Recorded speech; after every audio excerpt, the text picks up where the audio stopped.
Okay, Randall and Roof here. This is called the Jesus Argument. This is a sermon that Spencer gave at East Columbus Christian Church this evening on Sunday, June 30th, 2019 AD. Um, First of all, let's talk about apologetics.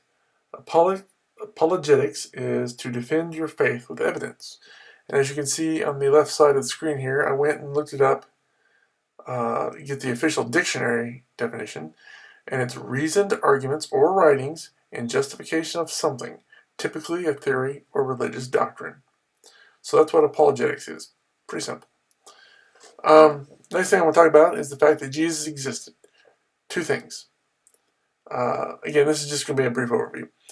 The Bible says so, and there are 39 other books that talk about the life and times of Jesus that were written by people who lived at the time of Jesus.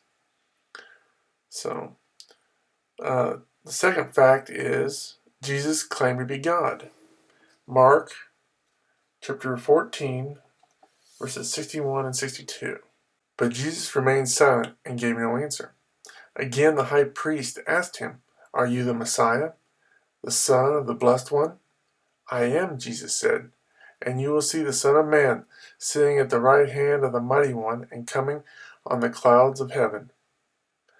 Mark chapter 14, verses 61 through 62. So with those two facts in mind, the next thing we have to talk about is, so everyone must answer this question: who or what was and is Jesus? And we've got three options: a liar, a lunatic, or Lord. This is called a trilemma, or more famously, a CS Lewis trilemma, who basically said Jesus was either a liar, a lunatic, or the Lord. Okay?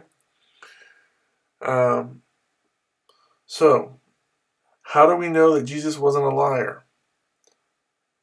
Uh, his death on the cross, and he died for his convictions. How do we know Jesus wasn't a lunatic? Jesus, one, had a large following of people, which back in the day isn't like it is today. So there were a lot of people following him because he spoke with authority. And two, the same part of that is others were willing to die for him. Not only did he die for what he did, he was killed, but other people were willing to die for him.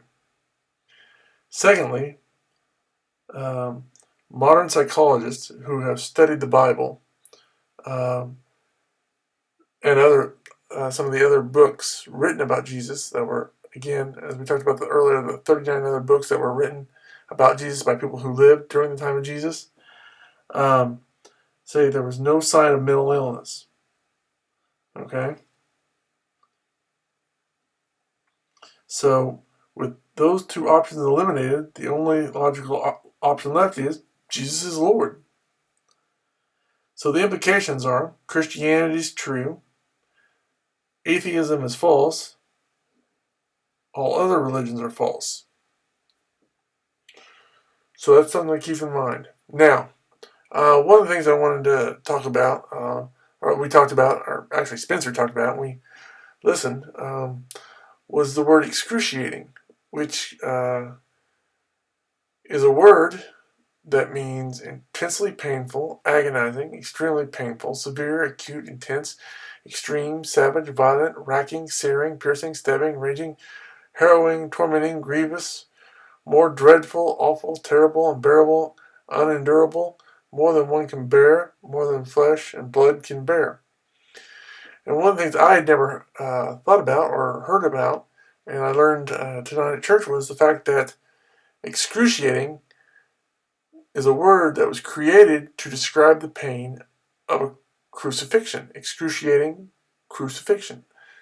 Um, but the word was created to describe the level of pain of the person who was crucified, which I thought was kind of neat. I'd never heard that before, but like I said, you always learn something new. So the word was created to describe the level of pain of a crucifixion. Just a little side Kind of interesting. So, again, let's go back to the CS Lewis Trilemma. Jesus is either a liar, a lunatic, or the Lord. I personally believe he's the Lord. Okay? Because people who lie aren't gonna lie.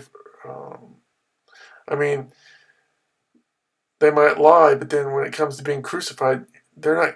If he was a liar, he wouldn't die for that lie. People don't do that.